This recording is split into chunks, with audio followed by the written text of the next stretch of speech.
हमें clean green energy की तरफ जाना है। अगर आपको याद हो, गुज़िश्ता हफ्ते हम जब बात कर रहे थे इम्पैक्ट एंड सस्टेनेबिलिटी के, बड़े बड़े फ़ैसले लिए जा रहे हैं और कहा यह जा रहा है कि यकीनन अहम है कि हम नो न्यू कोल प्रोजेक्ट्स की तरफ जाएं और इस कन्वर्जन में भी अगले 10 से 15 साल लग सकते हैं। यानी देखा जा रहा है कि ये हदफ 2030 या 2040 के लिए रखा गया है ताकि ये ट्रांजिशन पीरियड आपको मिल सके। आज जैसे मैंने आपको शुरुआत में बताया कि 15 माह के अंदर जो फाइनेंशियल इम्पैक्ट है पावर थेफ्ट का, वो तकरीबन 500 अरब है। अब ये जो खमियाजा है वो आप और मैं भी भुगतते हैं। मैंने आपको पहले भी बताया था कि 55,000 के करीब इसकी कंप्लेंट्स हैं और तकरीबन 20,000 FIRs इसके हवाले से काटी गई हैं। और अभी तक अगर गिरफ्तारियों और इसकी जो इन्वेस्टिगेशन के अमल को देखा जाए तो सिर्फ और सिर्फ तकरीबन 528 यानी 528 गिरफ्तारियाँ अमल में आई हैं। पूछा ये भी गया कि जी इसको निपटने के लिए क्या किया जाएगा, क्या इसमें पूरे के पूरे जो ट्रांसफार्मर्स हैं उनको बंद करने की बात की जा रही है, लेकिन अभी इसके बारे में कोई बहुत क्लैरिटी हमारे पास मौजूद नहीं है कि how will the power companies address this issue. लेकिन बहरहाल जी एक बहुत बड़ा इम्पैक्ट हमारी मईशत पे।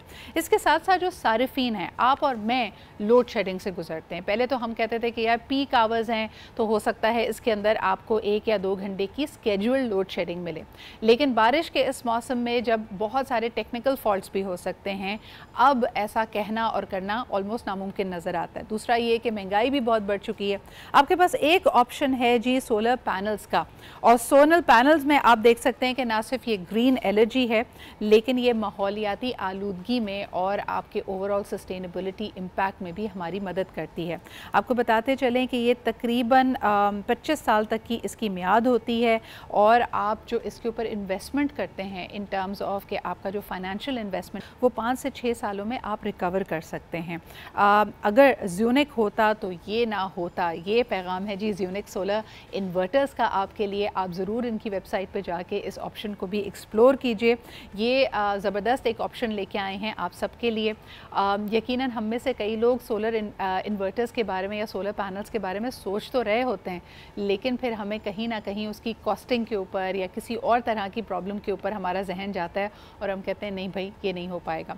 लेकिन climate impact should be one reason that should really convince you into doing this. Climate impact की जहाँ मैं बात कर रही हूँ और ज़्यूनिक इन्वर्टर्स आपके लिए एक ऑप्शन लेके आए हैं। आपको बताते चलें, जो शुरू में हमने कहा कि इतनी बारिशों के बाद कई नशेबी इलाकों में नदी नालों में तुग़यानी आई है, और ये सिर्फ पंजाब और बलूचिस्तान में नहीं बल्कि हम कराची में भी एक्सपीरियंस कर रहे हैं। एक और आपको रिपोर्ट दिखाते हैं कि मलीर नदी के तुग़यानी के बाद सूरत हाल इस वक्त क्या है। आइए देखते हैं इस रिपोर्ट को। अच्छा, ये रिपोर्ट हमारे पास अभी मौजूद नहीं है, शुरू में तो हमारे पास थी ये रिपोर्ट। अगर हम दिखा सकें, अजीमपुरा के रिहायशी इलाके में दाखिल हो गया जी ये पानी। इसके कुछ विजुअल्स आप देख सकते हैं। इस तेज़ बहाव में बहुत ज़्यादा इसमें हम देख सकते हैं कि रिहायशी अफराद फंस चुके हैं और यकीनन इनकी कोशिश की जा रही है इनको यहाँ से निकालने के लिए। महफूज मकाम पे हम इसमें देख सकते हैं। अच्छा जी, ज़्यूनिक के बाद क्योंकि हम इलेक्ट्रिसिटी का भी जिक्र कर रहे थे, इमरान राना द इलेक्ट्रिक हमारे साथ मौजूद हैं। आइए उनसे भी गुफ्तगू करते हैं। अस्सलाम वालेकुम इमरान। जी अस्सलाम वालेकुम Sidra, thank you for having me online. It is a pleasure to have you here. Energy से रिलेटेड एक तो जी हम लोग कह रहे हैं अब सोलर पैनल की तरफ जाना पड़ेगा। बिजली बहुत महंगी हो गई है, लेकिन आज मैं बिज़नेस रिकॉर्डर की हेडलाइन की तरफ देखती हूँ तो द पावर डिवीज़न ने नेशनल असेंबली में ये रिपोर्ट पेश की है कि गुज़िश्ता 15 माह में तकरीबन 500 बिलियन रुपए यानी 500 अरब रुपए की बिजली चोरी हुई है। इस पर आपका कमेंट चाहूँगी कि क्या ये सूरत हाल के इलेक्ट्रिक भी फेस कर रहा है, आपकी क्या हिकमत अमली है? जी सिद्रा, ये बड़ा पर्टिनेंट टॉपिक है, आपने थैंक यू इसको टेकअप किया आज के शो में। जो बिजली की चोरी है ये एक बहुत बड़ा एक अलमिया है, एक बहुत बड़ा हमारे माशरती पॉइंट ऑफ व्यू से, माशरे पॉइंट ऑफ व्यू से एक बहुत बड़ा सेटबैक है हमारी सोसाइटी के लिए।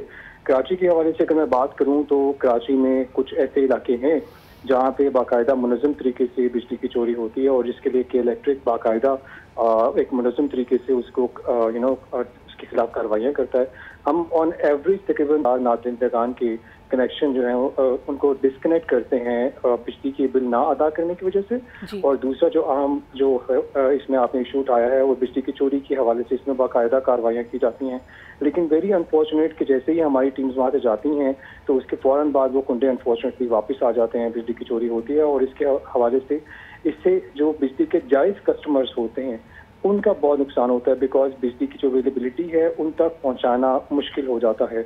इसकी वजह से नेशनल पावर पॉलिसी के तहत हमें अनफॉर्चुनेटली उन इलाकों में जहाँ पे लॉसेस की तादाद जो क्वांटिटी है बहुत ज़्यादा होती है, वहाँ पर हमें अनफॉर्चुनेटली बिजली को बंद करना पड़ता है, जिससे कुछ जायज़ कस्टमर जो होते हैं उनकी भी अनफॉर्चुनेटली हक तलफी होती है।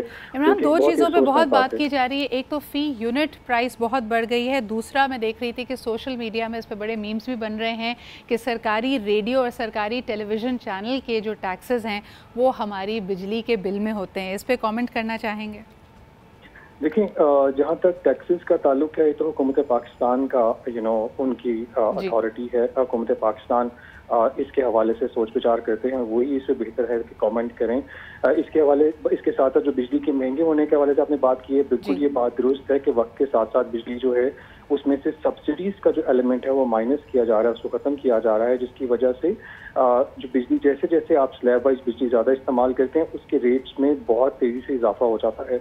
हमारी रिक्वेस्ट ये है जो नाज़रीन हैं इस वक्त सुन रहे हैं कि एक तो सबसे इम्पोर्टेंट स्टेप वो ले सकते हैं कि बिजली को कंजर्व करके इस्तेमाल करें। बिजली इस वक्त इंतहाई महंगी प्रोडक्ट है।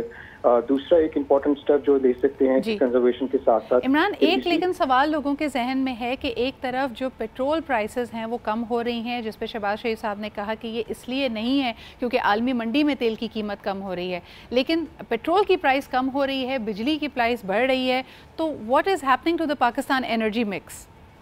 देखिए, उसकी रीज़न जैसे मैंने आपको बताया है कि वक्त के साथ साथ जो गवर्नमेंट है वो एक सब्सिडीज़ का एक एलिमेंट था जो कि उनको माइनस करके और कस्टमर्स को आप ऑलमोस्ट जो रियल प्राइस है बिजली की उसके करीब लेके आ रहे हैं, जो कि उसकी प्रोडक्शन की प्राइस है। हाँ, उसके साथ साथ गवर्नमेंट ने नेक्स्ट स्टेप्स भी लिए हैं जिसपे कि इलेक्ट्रिक भी बहुत तेज़ी से काम कर रहा है और उसके तो बहुत सीरियस है। फॉर इंस्टेंस हमारा जो 484 अरब रुपए का इन्वेस्टमेंट का प्लान है उसमें अगले 7 सालों में हम एक 30% के करीब एटलीस्ट जो हमारा जनरेशन मिक्स होगा वो रिन्यूएबल्स पे होगा या इंडिजिनस रिसोर्सेज पे होगा। तो उससे इंशाल्लाह जो जनरेशन की कॉस्ट है वो नीचे जाना शुरू होगी और पाकिस्तान के अंदर भी एक सोलर को और उसको रिन्यूएबल्स को प्रमोट करने का एक ट्रेंड इस वक्त है और इसके ऊपर काफ़ी तेज़ी से काम हो रहा है।